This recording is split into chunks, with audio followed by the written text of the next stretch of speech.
everybody. I'm Kelly Ellers. And I'm Jeffrey Lunnan. And this is Volume Up by TheTease.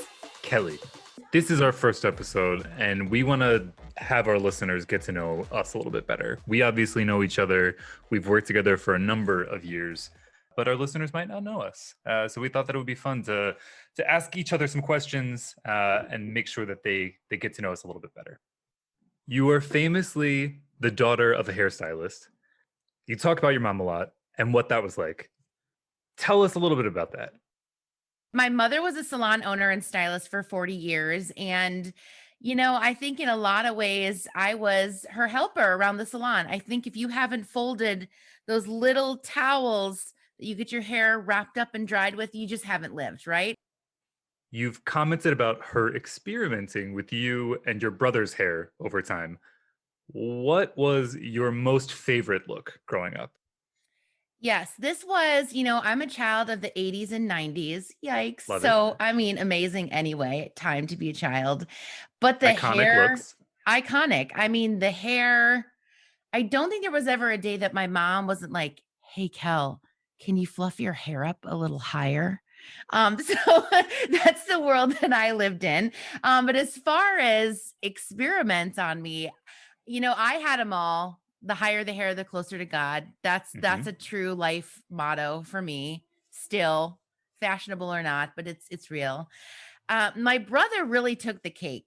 I don't know where the inspiration came from, but he had the bleach blonde, longer hair, and he wanted some maybe California beach waves. And, like a true stylist that's sick of sitting in the salon, my mom took those darn perm rods home, sat at the kitchen table. She gave my brother a perm. So, minutes after the perm was done, she swiftly tried to undo the perm. It wasn't good. It wasn't great. So, it's one of my favorite childhood memories, actually, to think back on and give my brother a hard time for. R.I.P. Perms. Incredible. Is there a specific or memorable look from your past that you look back on and think that was not the look? I mean, we talked about the 90s being iconic for a lot of styles, but there might have been a miss in there. Is there something that you would definitely not go back to? Yes, for sure. Most of them, let's be real. Fair. But I Okay. do think, again, if something is sort of scarred in my memory, it's remember when you didn't probably, but have a really tight little roll for a bang, just a one curl under a short bang. It was amazing. But that's what I have to say. What about you, Jeff? Each podcast, I encourage people to tune in each podcast to really see what color your hair is. So right now we're a dark brown. We're dark but brown. We're quite short. Yeah. We're coming out of the quarantine cut. But yeah, my hair has been every sort of shade, shape, etc. I don't think that I could have pulled off the bang that you're referring to. I've got curly No. hair, and Yeah. curly hair and bangs generally does not work unless you've got a very skilled hairstylist. And we know many of them, but I will just say it's not worked out for me historically. So let's go back. When I first met you, your hair was, you have luscious curls. Let's just put it Yep. out there. You've got them. I've got Gretchen Wiener's hair is full of secrets hair. And yeah, sometimes it's big and voluminous, as you alluded to, and other times it's not. I like to keep myself guessing, frankly, and definitely my barber. So there's that. Quarantine has been rough, though, because the buzz cuts I'm not great at, candidly. Got to grab There's those that. Andis clippers when you can. Am I right? You're right, and I do. And it still, if you can imagine, doesn't come out the way that I would be proud to show off. So, don't look too carefully when Kelly's saying to check out our hair. We will not.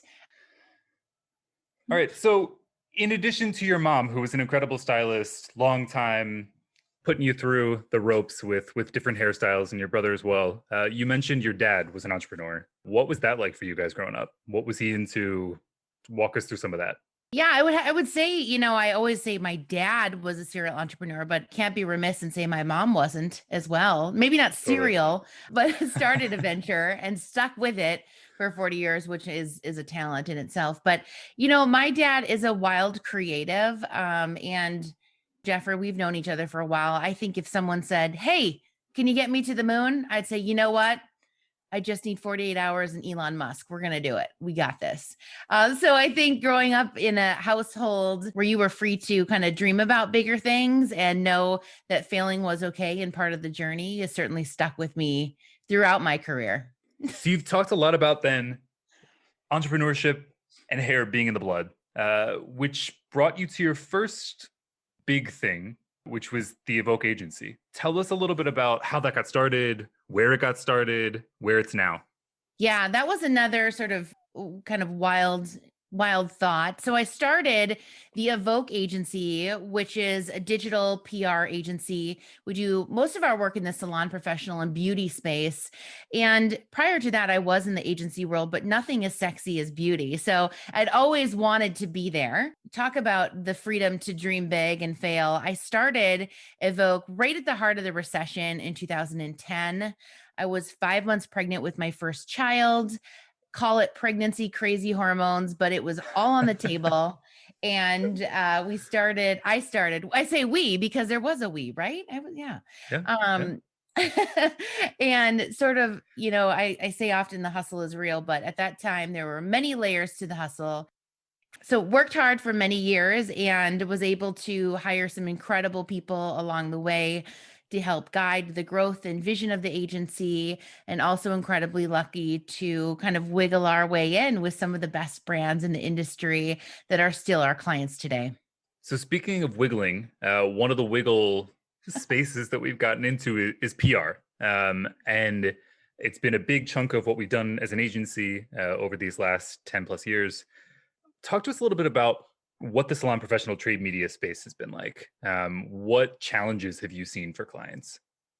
Yeah, the tease was really born out of what we felt was a bit of a necessity in the marketplace. And so, working with the beauty trades and having a lot of admiration and respect for them that are out there today, one thing we noticed that there was kind of a lack of innovation from a digital perspective. And so I feel that agencies in the world right now that are thinking one step further, a couple steps further, are bolting on a media brand. So there is a natural amplification tool and outlet for clients to also access. And so with the Tease, we incubated the idea for a handful of years. It's grown and evolved and changed and maybe even changed names. But we launched it officially in January of this year, pre what we wouldn't have guessed would have been a pandemic. Albeit, I find it incredibly fitting because that's when I started Evoke. It wasn't a pandemic, it was a drastic economic downturn. So, I think again, it was in the cards to stack all the challenges against me and the team. And we're very happy with where we're at from a success standpoint right now. What are brands looking for? So you mentioned it's often natural for media players, whether it's agencies or not, to tack on some other engine to help get stories out there. What are brands looking for in terms of that? How should they get their stories out? Like, what does success look like for them these days? Success really for brands, for me right now, and for our wonderful agency team means content. And I think that is where we were seeing even, traditional consumer media, trade media, they can't keep up with that content play, whether it's ideation on how to bring it to life, whether it's generating leads, it's using social in a very sophisticated way.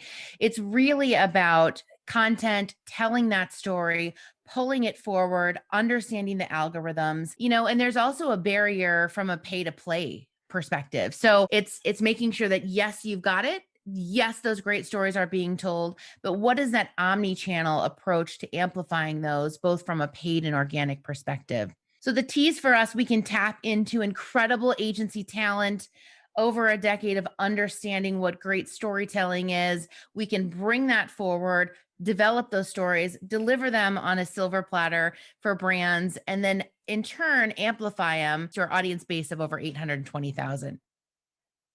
Jeffrey, what do you think about that? What are you seeing from an overarching content perspective in the industry? Lots of changes that have not really been picked up in with traditional trade media. So you talked about pay to play. That's been a huge barrier for new and upstart brands. There's not been a tremendous amount of innovation. There's not been outreach to independent brands. There has not been a lot of outreach to Black owned brands. women-owned brands, brands that are started by other folks, brands that cater to queer folks. There's just so many stories that have not been told because of that sort of contingency of advertising. And so I think like what we're so excited about the Tease is that we can help to amplify those voices, tell those stories, get them out there, and serve our audience with stuff that we know that they're looking for. So that, you know, you've addressed the fact that so many of them are going to consumer media. We want to bring them back over. There's so many stories to tell within the salon professional space. And we think now is the time to help tell those stories. I think that's so well stated, and it kind of goes back to our mission of covering hair, beauty, and culture better, because we want to talk about the underdog, right? I was on the call the other day with someone saying, we're giving a voice to the underdog. And I thought, wait a second, I love that. So are we. Mhm. And I think that, you know, there's a lot of wonderful influencer stylists or incredible artists that do have a voice. But what about some of those underserved communities, underserved brands that we can, as the Tease, our editorial staff, bring back to the forefront or bring to the forefront for the first time? We know that in the salon professional space, the big brands have had a lot of the market share in terms of what people are hearing and seeing.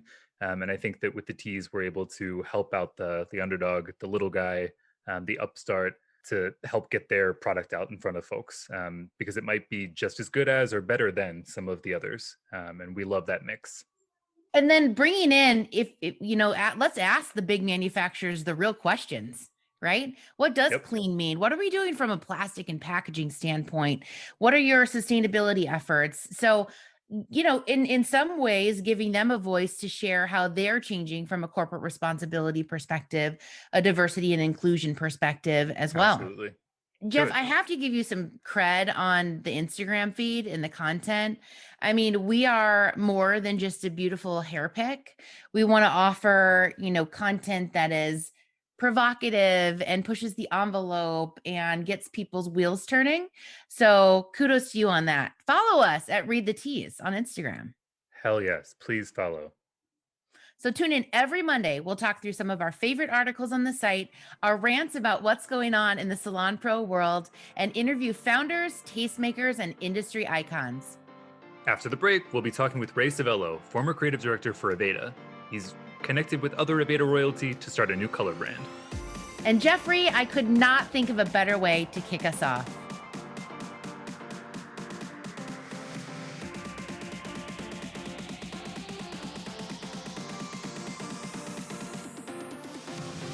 Today, as our first ever interview, we have Ray Civello, owner of Civello Salons and former global and creative director and vice president of education for the beauty giant Aveda. Ray has some exciting news to share today because quite literally today is the day he is announcing a brand new color brand called Color Space. Ray, you are no doubt a leader and visionary in our industry, and we are so excited to have you on the podcast today. Sorry about that. No, I'm super excited to be here. I just realized that this is the first podcast, and so I mean that's exciting for you guys too, right? It's very exciting for you, and First exciting for everybody. for us. This is a lot of firsts happening here. Lots of We'll firsts. We're take it. happy to be here with you. Incredible. All right, so we've been reading through the prep materials and learning more about color space, and it seems like you've really touched on a lot of modern challenges for the hair color world. What was the genesis for Color Space? Lots of things were happening. I think at a particular this convergence of events going on, the perfect storm, if you will. And so there were a lot of circumstances that were influencing me. I was trying to decide whether I was at the end of my career as an entrepreneur in the beauty industry. I'd certainly been in it a long time, and it felt like I had done well, and I was questioning all of that. And then I realized as the industry was starting to change very, very rapidly, at least in my view, I saw that there were bigger challenges, and I realized very quickly that the salon industry could potentially be in a lot more trouble. And certainly that was exacerbated, of course, by COVID. But we began with the idea that there was an opportunity there, that we could service salons in a very different way. We started to think about how and what that would look like, and how there would be mutual benefits for everyone involved. Got it. Makes perfect sense. And I know one of the key kind of points of differentiation or why You also started Color Space was to solve some business challenges for colorists and salon owners. And as a salon owner and colorist yourself, how did you identify those challenges? Peel that back for me, and what is it solving today? What business challenges is it solving today? Yeah, Kelly, and we're all creativity is about looking at challenges and trying to find perhaps an alternative way of solving it. And so we took that approach. We understood one thing very clearly, that the salon industry's business model itself is incredibly vulnerable. It doesn't have a lot of latitude for error. Three hairdressers walk out the door, that business is in dire straits.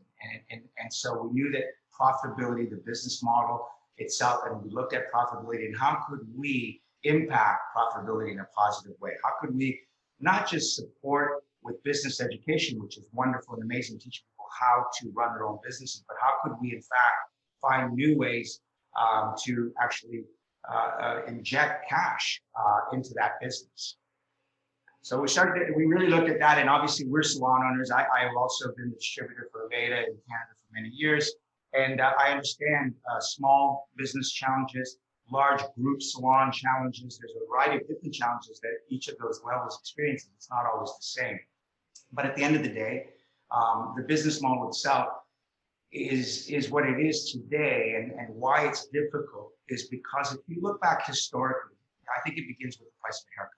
If we look back historically at the price of a haircut, if you look 30 years ago, what a haircut cost. So entry-level haircut 30 years ago was about, at the better salons in urban centers, we'd say about $25, 20, 25, somewhere in that range. In some places, 17 to 22, 25, but there was this range. And then if you look at what it is today, and it's maybe 35, 40, maybe 45 in some of the better salons. And that's entry-level getting in. And by the way, that's where all the growth was happening. Pre-COVID, all the salons were growing. They were growing at their entry-level pricing. They weren't growing at the master level. So you have this consumer that will only pay so much for a haircut. And yet the cost of living over the same period, 30 years, has gone up, exponentially. It's gone up. 4% a year, just the cost of living. If you just look at that, let alone rents, let alone all the supplies, all of these things. So that model and the profitability continues to be, really it's compromised. And so that profit kept shrinking. In the 80s, there were perms, and people did tons of perms, and people kept coming back for blow dries, weekly blow dries. There were a lot of, services which helped the salon to be very busy, and we were charging very fairly. And of course, there was great profits in the 80s. Then there was the advent of the retail and hair salon. So that was then there was the salon spa retail model. And now that model, of course, is again, we've had a big shift. Digital has promoted a shift in society. The consumer is a different consumer today than it was 15 years ago, when that model was very profitable. That model now is also a model that needs to be revisited and relooked at again and reinvented in many ways. So, there are a lot of things I look at, and I see that there are challenges in the industry, but at the end of the day, it's profitability, and it's profitability that we looked at very seriously, and we knew that we had to come up with all the other important aspects of launching a brand. We saw opportunity to support the salon industry.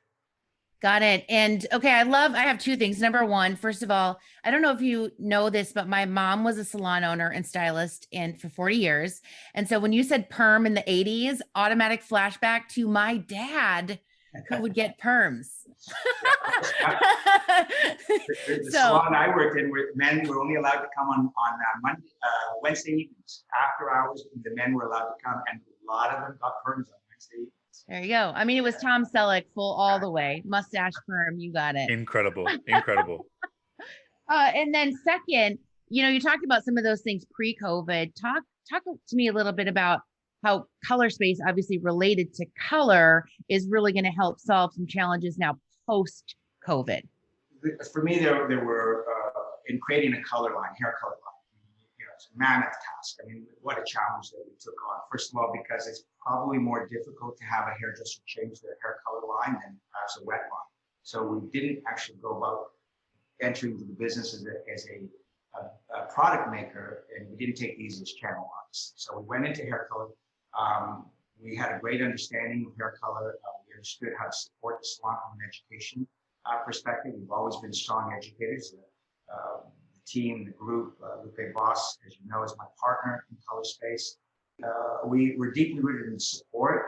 We knew we had to have great product performance. We had no business being here if we weren't going to make a product that was really incredible and credible so that hair felt great. We also had to have more than that. So we also looked at the environment. We tried our very best to create systems which supported the health of the environment. And so we took the approach of creating larger tubes, for example, than smaller tubes. And we felt that the environmental footprint could be reduced, certainly on plastic, and certainly on the number of times that we needed to order. So we saw all of those. And then finally, and most importantly, again, we come back to the financial model.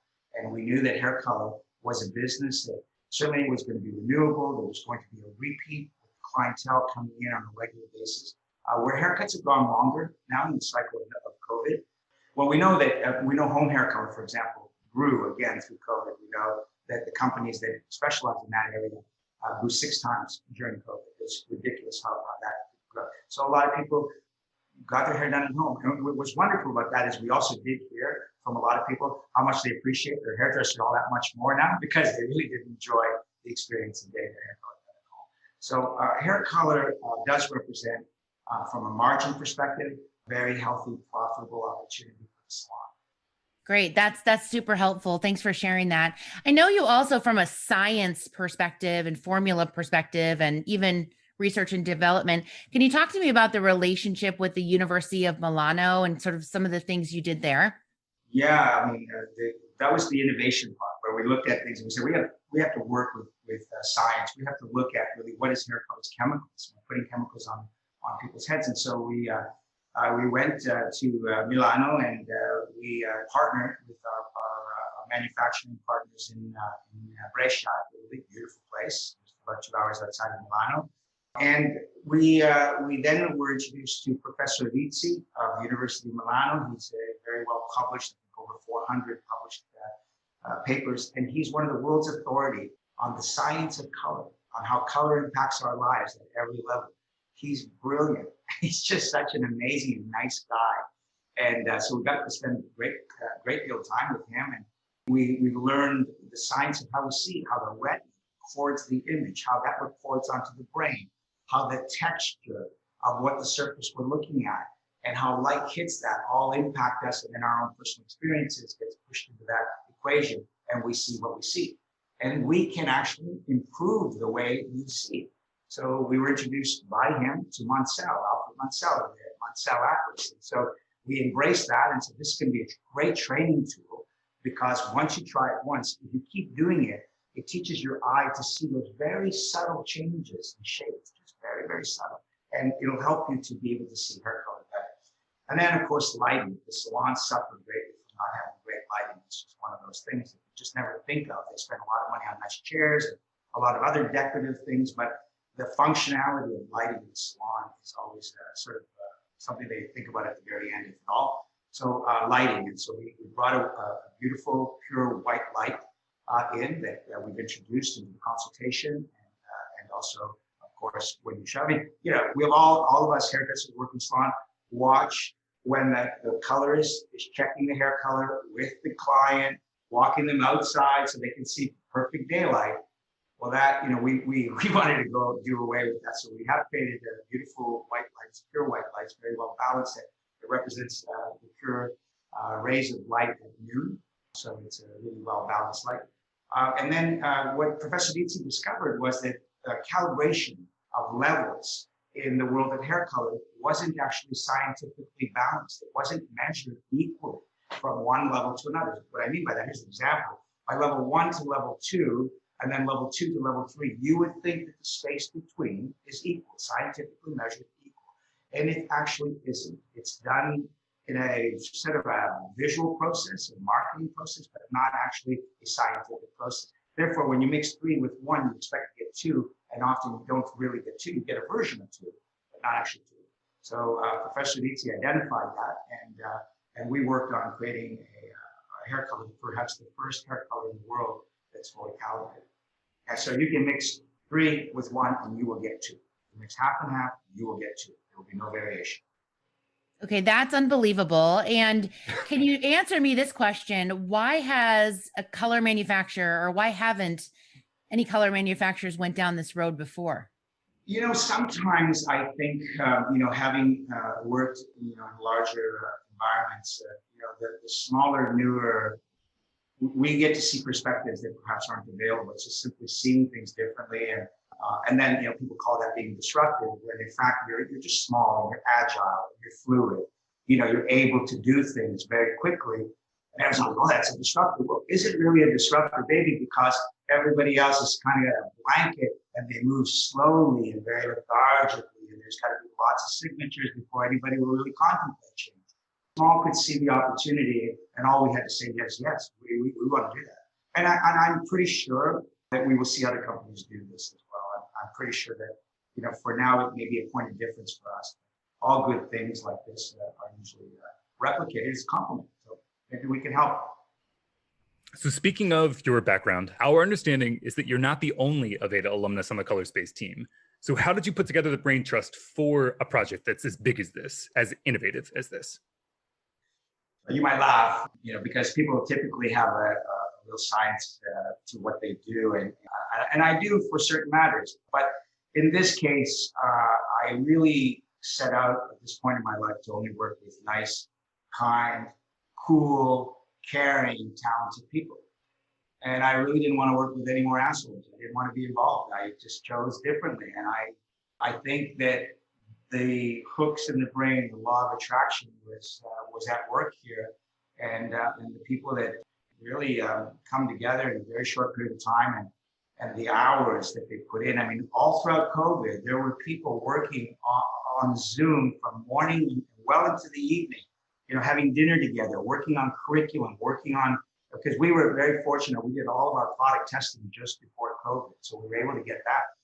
And the gift was COVID, because it gave us the gift of time to really focus and be able to do. This product is born in COVID. It's born out of COVID. It really is a byproduct, very positive outcome out of COVID. I don't think I was talking to another colleague of mine in the industry, a veteran. He said, "I cannot believe how quickly you have done this." He said, "I have never seen anyone put anything together as quickly as you have." He said, "From everything, from concept to all your collateral to your education." And I did say, I said, the reason for that was, COVID gave us an opportunity. He said, "No, that was your drive. That was you. That was you getting." I said, "I'd like to take credit, but the truth is, it's that whole team of really nice, kind, caring, and very talented people that I get to work with." So you alluded to Lupe Voss, former North American art director for Aveda, as one of the team members here with Color Space. How did your partnership with Lupe come to be? Lupe and I have been friends for many, many years. I think she may even say that I may have been a mentor to her for a number of years. I don't know if mentoring is really what I did, but I certainly was there having long conversations over the years, and certainly tried to help guide some big decisions in her career. So I think I've been there along the way with her, and she's just such a beautiful human being to begin with. And I think she's the most talented hair color educator that I've ever had the pleasure of working with. And so you get nice, you get talented, you get caring and hardworking. What else do you need? I mean, it was easy for me to have that conversation with her. In fact, we were just talking, and I was telling her that I was coming to the end of one chapter of my life and moving into another. And she was telling me that she was contemplating the same, with her salon and her work with Hair Color Magic. And I said, "Why don't we do something together? Why don't we make a hair color line?" And I'm not joking when she said, "Yeah, that sounds like a good idea. Let's do it." And it was really something maybe a little naive to think that we actually could. However, that was the seed, the beginning of Color Space, was that relationship and conversation. So we are partners in Color Space, which is wonderful. Incredible. You had mentioned that, and maybe some of our listeners know about Lupe from her work with Hair Color Magic and education. How is education going to factor into the work that you guys are doing with Color Space? Boy, it's the driver. It's the heartbeat. It's what, hair color and hairdressing is education driven. It's education driven. It always has been. That's why I became an educator in the industry, right at a very early age, 3 years into the industry, and I've been doing it ever since. So I'm a big a huge supporter. I see the growth. I know it works. We knew we had to have a strong team, and Lupe has created an incredible team of individuals that are just all really outstanding educators. So I think we have great curriculum. We have great tools. We're working on a lot of digital tools. Of course, that is our entry into the world that we're in right now will be digital. We do hope, of course, that we want to get back into the salons. Who doesn't? Who doesn't want to be with people again?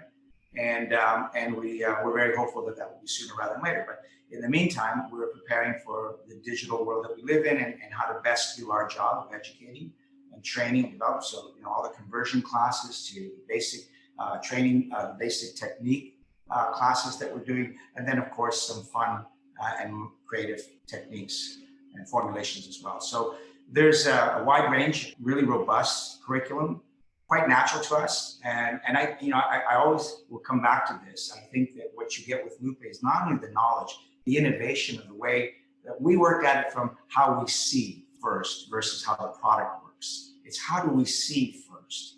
If we know and we understand how we see uniquely, then how then can this product perform for you at its best? And we look at how individuals learn, all the different ways in which they learn. So we try to create curriculum that would appeal to more than one type of learner. And in addition to that, we have enthusiasm. I hope you'll talk to Lupe because she's super enthusiastic.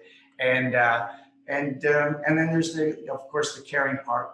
We really genuinely care. We're not on stage to make ourselves look good. That's not of interest to us at all. We don't care about that.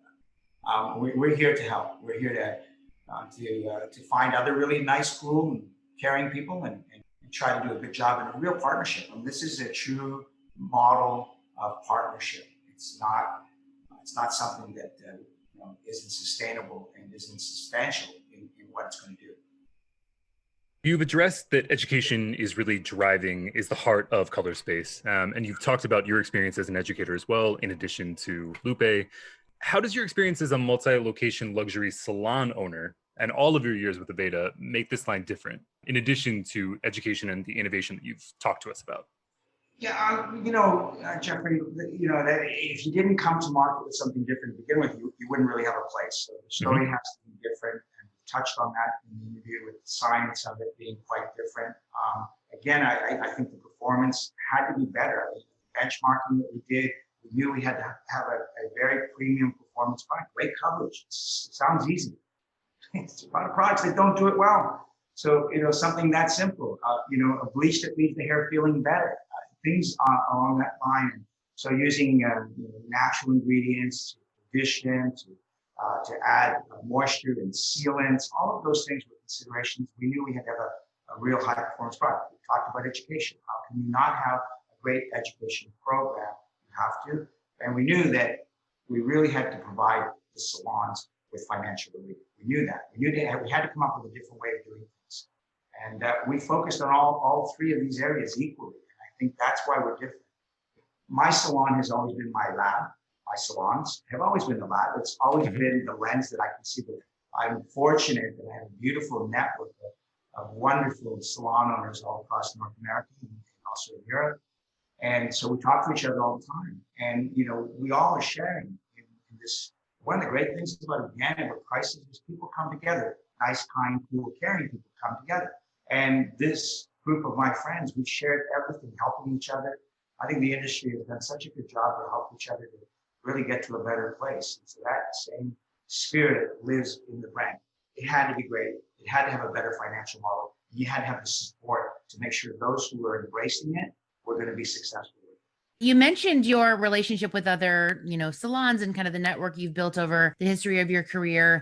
And also that, converting color or switching over color lines is really challenging for salons. How do you feel, or what's your approach to making that happen for salons? To saying, hey, here's Color Space. This is why we're different. Take me 6 months forward on that journey. And, we've certainly spent a lot of time discussing why we want to be different. And I would say that one of the first things that we recognized was that we were never going to sell anything to anyone. And that was really important to us, that we understood and respected that people would only want to engage with us and do business with us if they really felt that the product performance first, and that's what you, so that the testing portion. So we are going to be testing a lot of product. We're going to be sending out a lot of kits to people so they can test the product, and then we'll engage in a great dialogue and find out if they like it, if they did not like it. And if they didn't like it, that's going to be very helpful for us as well. We're very open to hearing all of that feedback because we want to be responsible and responsive to those things so we can make appropriate changes if we need to. So I think the engagement of bringing people in through digital, obviously through education lens, or we're going to be doing a lot of Facebook Live eventing over the next couple of months so as to be able to share what the product will do and how great it really is. And I think if I'm a salon owner or a stylist, if you told me this product will do everything that your product's doing and then some, and you really are confident in the performance, and then I can share with you that I have this wonderful team of people that will support you. We'll have a chat line. We will have support available all the time for you. You run into a crisis, you have a client sitting in the chair, you need help, we'll have somebody available for you. So the support is going to be there. And so it's not a traditional sales model. We don't have people out in the field knocking on your door. We don't have any of that. Our education team is your support team, and call center with customer service will support you with any of your other needs. And then I think if we can show you the financial model, if I can show you what you're using on a calculator and show you what it looks like after 1 year with one stylist, if I can show you what it looks like with 5 stylists after 1 year or 5 years or 10 years, and I can show you in some cases against some other competitive brands that we probably can it's mind-boggling over 10 years how much money we can save. It's amazing. That's not what we're leading with. We're not leading with that. It's the performance and the education is what we're leading with. But I think for a salon owner today, there's a real need out there, and there's everyone is extending their hands for help. Quite frankly, the stock market isn't returning their hands back out again. That's not happening. So nothing against the evolution of how brands have gone and done what they've done, but who's reaching out to the salons today? Who's really helping the salons today? And so you've asked me what does the industry need? I would say it needs more caring companies. I think it needs more companies that really care. That's what it needs. I agree. I think that, one of the reasons I love this industry so much and experienced it in my childhood is because of the sense of community and caring. And so there's been, in the last few years, a lot of large companies sort of buying up smaller companies to make larger conglomerates. And maybe some of the care is lost in there or doesn't get translated down to the end user, which is the stylist. So I certainly understand your perspective on that. Ray, do you have any specifics beyond sort of greater care for stylist and end user? Like what other improvements do you feel, given your experience within this industry for so many years, that big brands, small brands ought to be considering when they're going to market? It sounds like Color Space has already made use of so many of these learnings. Well, let's begin with the why would you want to be in the beauty industry? There's really only one reason. You're not going to find a whole lot of investors coming to the beauty industry, the hair industry in particular, and saying, "Hey, gosh, I think I'd like to open a hair salon." It would be someone obviously quite naive, because it's not where, if you were looking to invest, where you would put your money. And I've had lots of friends over the years ask me if they could invest in hair salons and would I help them. And I've done my best to be honest with them. And then they obviously return the question back, why are you in it if you know all of this? And the simple answer is I love the industry. And it's as simple as that. I love the industry. I've always loved the industry. This industry has provided an immense amount of opportunities for growth, personal and professional growth for me. It's provided experiences that I don't know that I could ever have had. And I feel very fortunate, full of a lot of gratitude for the people in this industry. And I feel that it's my role to help the industry continue to progress, to get better, and to continue to get better in every which way. Because if I didn't, I'd be walking away maybe at a time when maybe there's a lot more need. So if I was giving advice, I would say, be sure you love this industry, because it's not going to be easy. This is not an easy path to go down by any stretch. And you really do have to love the hairdresser. You have to love this business. And I think that one of the things that I love to tell people all the time is, we often only see ourselves as crafts people. that we just have this craft and then we cut and we color. And I think you have to be the most brilliant craftsperson you could possibly be. I think you have to practice the craft all the time. I think if you don't do yourself justice. Challenge yourself to see how good can I be at cutting and styling and coloring? How good can I be at this? Because it's only with practice. You have a set of gifts, but it's only with practice and practice and practice that you refine that and get it to that place where magic starts to happen, where you're immediately able to visualize and your hands are able to create what you see. That's that high level, starting off with not knowing what you don't know and then knowing what you don't know and then knowing what you know and then now you know so much you don't even know how much you know, and getting to that evolution, right? And getting there, it takes practice and practice and practice and learning, But I think there's another piece to the industry that I always, and I've been a proponent of it since I started, is if we could just realize how much good we actually do in society, what we really provide. There's a study that's coming out of the University of Brescia. One of the things that they discovered, sadly and tragically, and I think we all know this, was that 60% of men and women coming out of COVID have been physically or verbally abused, and that the divorce rate, of course, was sky high as well. That abuse is very severe and very harmful. And when they asked the same group of people why they went back to the hair salon, the number one reason they gave was to go back to the hair salon was to preserve their self-dignity, to dip back into the well and bring back their own integrity, their discipline, their self-dignity, who they loved about themselves. There is just nothing more satisfying than making somebody feel beautiful and confident. And I always thought that too with my mom. It's rare that somebody walks out of a salon not feeling better than when they walked in. And I would say that's probably far and few between in industries, right? I don't know any other industry that can do that. So that's amazing. But you talked about kind of your entrepreneurial journey, and obviously you're a wildly entrepreneurial, multiple endeavors. What is one thing that you learned in creating color space that you thought, that's new?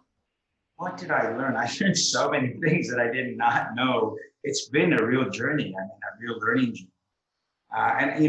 One of the primary purposes for being is to learn. So, we learned a lot about chemistry for certain. The idea that we all saw uniquely was definitely a big eye opener, especially when it was broken down. I always knew it theoretically and conceptually that, we all unique people, and in this beautiful world of diversity, we welcome all those perspectives. Hopefully, we welcome them because it enhances the way we can all see it when all of us choose to at least respectfully look at how other people might see things. So I really, I like that a lot. I liked all the alignment that took place. And a lot of it was interesting how much of it fell together succinctly. And so I do believe that if you're doing what you're supposed to be doing at the right time in your life, I think things flow beautifully. I think if you come to it with that intention, it flows. And so I learned to not try to control, which I have a tendency to want to, maybe sometimes overly so and unnecessarily so. And that I'm very fortunate that I get to work with such gifted people. This is a real collective of people. And, that's my think tank. That's how the whole thing really started. In a sense was, I just wanted to be around nice people. And that's why we created Collective Beauty Brands. That was the beginning, the seedling for it, to create that and then have somewhere where entrepreneurs and entrepreneurial thinking could take place. So we could start creating beautiful brands like Color Space. I love that. And I love the saying about, working with nice people. Somebody told me many years ago, and I straight up stole that philosophy. The fact that at Evoke and the Tease, we only hire nice people and we only work with nice clients. And I think that, there's been a time where sometimes people don't fit that, but life is too short, right? So I love that we're aligned on that for sure. Me too. Me too. Oh, I really, I think especially in creative environments, there's always going to be a variety of personalities, strong and softer personalities. And there just tends to be an awful lot of temperamental, self-serving types of personalities that get attracted to the creative arts of hairdressing. Certainly, I've coached, I've trained, I've managed lots of those people along the way. And in this round, I want nothing to do with it. I mean, you could almost say you're arrogant if you think you can change those people's behaviors. It's a little bit of arrogance, who made you capable? I'm not capable. Those people are responsible for their own behaviors. I'm not responsible for it. And so I let them be who they are, and I choose to, put the aura protection on in the day, in the morning, when I start my day, and try to stay around, go around it. Don't let it block your own energy. Well, Ray, thank you so much for walking us through what Color Space is going to be doing. We are incredibly excited for you. We think that this is going to be really, really successful. Before we wrap up, we've got this segment that we call Quick Take, in which we are asking every guest the same question every episode. So we are looking forward to some quick takes from you on the following. Okay. All right. So the first question that we've got is brand or product that you're loving right now that is not your own. Don't love brands as much as I love design. I really love packaging design. I love the innovation. I like these guys. Tell us everything. I just found some water bottles that have this wonderful, silicone. It's a plant-based silicone sleeve. That's what I love. I love design. Yeah, that's so cool. Okay. We're feeling that. That's incredible. What are you streaming in your downtime? We know that you don't have a lot of it. You're developing a product line during COVID. So when you're not doing that, what are you up to? You're going to laugh, but I am the enormously proud dad of an 11-year-old boy, and we are every night watching Star Trek. It's our time together. It's 2 episodes tonight. By the way, it's Friday. It's pizza night. I don't know if you know, I'm a pizzaiolo. I make pizza and I make it from scratch. Oh. I spend as much time studying the art of making pizza than I do almost anything else. I watch videos from Italy, from everywhere. And I have a new fermentation process that I'm doing tonight. So I'm really excited about what happens to the dough. So we make pizza. I make 4 pizzas. And then we're going to watch our wonderful Star Trek. We're watching Discovery right now. We're on Discovery. So we watched the very first episode of Star Trek, right, with Captain Pike, and then he disappeared, right, with a Spock that had furry eyebrows and he yelled all the time, and then they changed his character. I guess the pilot wasn't so good for Spock. And so we're watching Spock's sister is the hero of the. If you're not a Trekkie, my son has learned very quickly how to. Every time we watch video, you're a Trekkie. There you go. I was very into Deep Space Nine, so this is right up my alley. Can't wait. Let us know when you get there. Okay. Real talk, quick words of advice for someone who wants to get to the top of the industry. So before you were talking about how to get started, but somebody who wants to sort of mirror your career, for example, what's the quick take on that?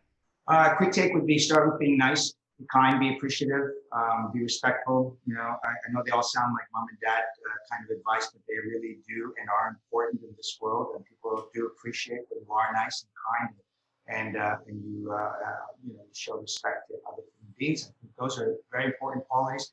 I think be open to learning, less judgment, much more open to learning. Right? It's easy to be judgmental, but if you're going to be judgmental or critical, make sure that you have at least a suggestion on how things might be better. Don't just shout out your criticism. A lot of people will watch someone else do some work as they're learning, as they're growing, and they'll think, I already know how to do that. But I will tell you, there's always something to learn. It doesn't matter if you've seen it 3 times already, and you might even think that the person who's showing you is inferior in talent to you. I guarantee you, if you pay attention with an open mind and open heart, you will still learn something. So stay open to learning. Horst used to always say, my teacher, Horst Reckelbach, he used to say, always be a student, don't ever become a master. Always be a student. Stay open, keep it open, keep the channels of information coming in. So I think the work ethic, I know is very personal and very different for everyone. But we're a team right now, very mighty little team. We're actually 30 strong. It's growing, but we're all still here, and we'll work all weekend. And so the number of hours that you put into something and the quality of those hours has a direct consequence. So if you think you can do it for less hours, please show me. I'm open to learning. but I haven't figured that one out yet. So I think, if I could give advice on that part, I'd say don't ask for less hours, don't ask for weekends off or take time off. Always be there for your clients. And if anybody comes into town that's teaching, always offer to assist, be back behind the scenes, hold bobby pins, do whatever, but stay close to the teachers and find mentors. Mentors are really, really important. All you got to do is ask the universe. They always send one for you. Sometimes it's short term, sometimes it's long term. And mentors, in a moment, in a changing, a mentor, when you meet that person for the very first time, is the beginning of a significant change in your life. And that's why it's important to call out mentors. It's very important to remember that. That's it. My God. Oh, take care of yourself. Take care of you. Maybe more importantly than anything else, because you're no good to anyone at all if you don't take care of you. Take care of your body. Take care. Everybody do some exercise. Whether it's walking, Pilates, yoga, whatever it is, do something. Ride a bike, but get that physical, get the adrenaline, get your heart going. Right? And then I think mentally, read, challenge yourself, learn to play instruments, challenge yourself all the time to grow, to fall more in love with yourself. And then reflect and always be grateful. Don't compare yourself to anybody else. Stop comparing yourself. There's always going to be somebody better, somebody worse, somebody smaller, somebody bigger, somebody richer, somebody poorer. It's a dead end. There's nothing to that thinking process. Love you, and keep falling in love. Make a better you every day. That's the key to really, and that drives all those other behaviors to success. So you mentioned the universe a couple of seconds ago there, and significant change. So we're on the cusp of 2021, thank God, or whatever. So what are your predictions for the industry, for the world? What are you thinking? Well, yeah, this is significant. I mean, there's been a shift. There's a consciousness shift here. People are different, and the world is different, and we can never go back. People say, "Well, I can't wait till we go back." You're not going back. There is no back. They shut the lights off on back. It's gone. Yep. It's not what we are. And we're here now. This is amazing right now. Right now is beautiful. If you can see it that way, it's beautiful. And I know there are tough days. I know. I mean, lockdown and isolation, it's tough. And the new opportunities, I think, are much more in the digital space and utilizing the digital space in a productive way, in a positive way, not in a negative. There's a lot of manipulations. We know there's a lot of things that in the negative space are not necessarily any better for anyone. But I think the hair salons, have been beaten up pretty good. Most really good hair salons are probably 30% down from where they were pre-COVID. And without the support of government subsidies, I'm not sure any of them will even still be in business. I think kind of breaking even and holding on. But that faucet's about to be turned off.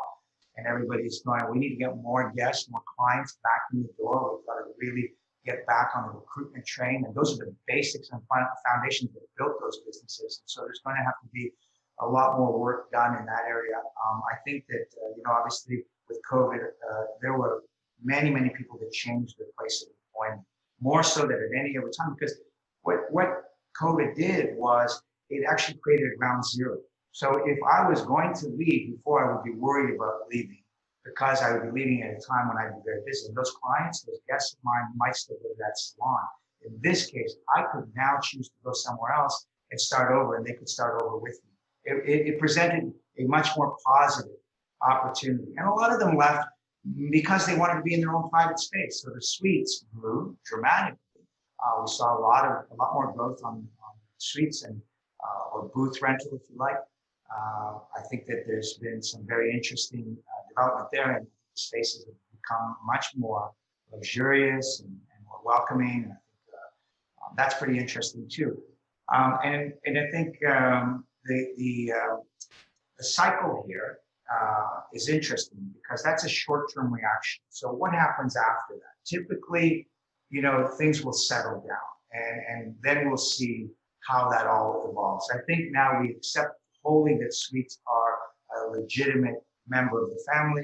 I think the chair rental salon is a legitimate member of the family. I think the commission salon is also that. But in order for everyone to succeed and be and live together and prosper and have an industry that continues to grow, we all have to realize that there's going to have to be some changes everywhere. We've all got to make some changes in order for everybody to be successful. I do see some hybrid salons. It's already started, and I think we'll see more hybrid salons. So it looks to the consumer, to that person that comes in to get their haircut, it looks just like a hair salon, wouldn't know any different, and everybody still works like a team to support one another. But the compensation package behind the scenes might be completely different. And I think that I think is because for a salon owner, and certainly if they get to a certain point in their life, if they lose 5 people and have to rebuild that salon, no matter how good their feeder system is, the young ones coming in are only going to generate about 50% of the revenue that the people that master the level match. So it's very difficult, and this repeats itself over and over and over again. And I think for a lot of salon owners, it beats them down, and it's like, they just don't want to keep doing this because it's an endless cycle. They just get it going, they start to see some the culture is wonderful, and then 3 people leave in a year, and 3 people, this could be $500,000 for some people, or $300,000. It's a lot of money, and salons don't have that kind of buffer built into the model. So I do think that yes, we are looking at some evolution on the business side too, on what that model looks like. But I also think there's a real healthy place with wonderful, great salons where the team is the culture, where leadership has great vision, great structure. I think different individuals are going to be attracted to different things, and I do think that some of the people that left to go to suites will be missing that structure, and perhaps we may see some of that population return back into the more structured salon world. So I think there's a place for everyone. I don't think there should be any threat for people. I think, people are going to really choose where they want to spend their life. And that's very important. We all recognize that. Ray, thank you so much. That was absolutely amazing. I think we covered it all and then some. You are incredibly inspirational. Before we go, I want to let everyone here know where we can find you, and that is at colorspacehair.com. And on Instagram, it is colorspace_hair. Well, you guys were wonderful too. And I know this was your first one, but I think you guys did a great job. I think it was fantastic. Great time. Clearly, what was enjoyable was how much you understand this industry. And it's not often that you'll get an interview with people that really do. And it sounds to me as well like you care and you want to see change and you want to see progress happen too. And so it was great to be able to spend time talking about viewpoints on what's going on in the industry. And certainly, of course, the exciting new arrival of something different like Color Space. Yeah. Amazing. We're looking forward to it. Well, thank you very much, guys. Thank you. Great. And next time, maybe if we're together in the same city, I make pizza. All right. Next time we're coming over for pizza. Yeah. I was going to say, you're more than welcome. We just got to get out of this country. Easier said than done. All right. Awesome. Thanks, Ray. Have a wonderful Thanks, night. Thank you. Bye. Thank you, guys. Bye.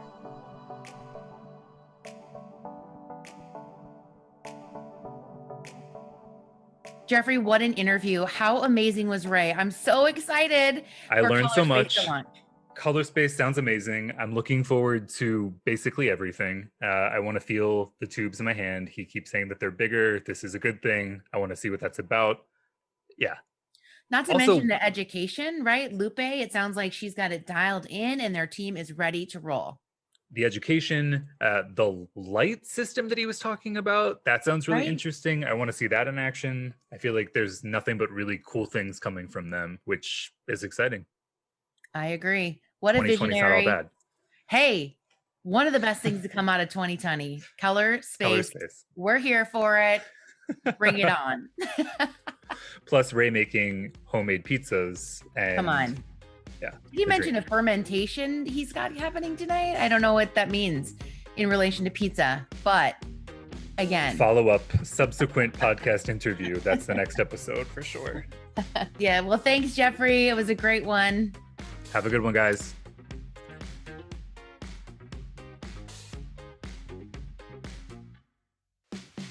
Thank you all for listening and stay tuned. Next week on The Tease, we're talking to a badass female founder who's bringing product innovation from Europe here to the US of A. Remember, we'll be dropping new episodes every Monday. Look for Volume Up on Apple Podcasts, Spotify, YouTube, wherever you listen. Be sure to hit subscribe, rate, and review, and follow us on Instagram, Facebook, Twitter, YouTube, and TikTok at Read the Tease. And send in questions to volumeup@TheTease.shop.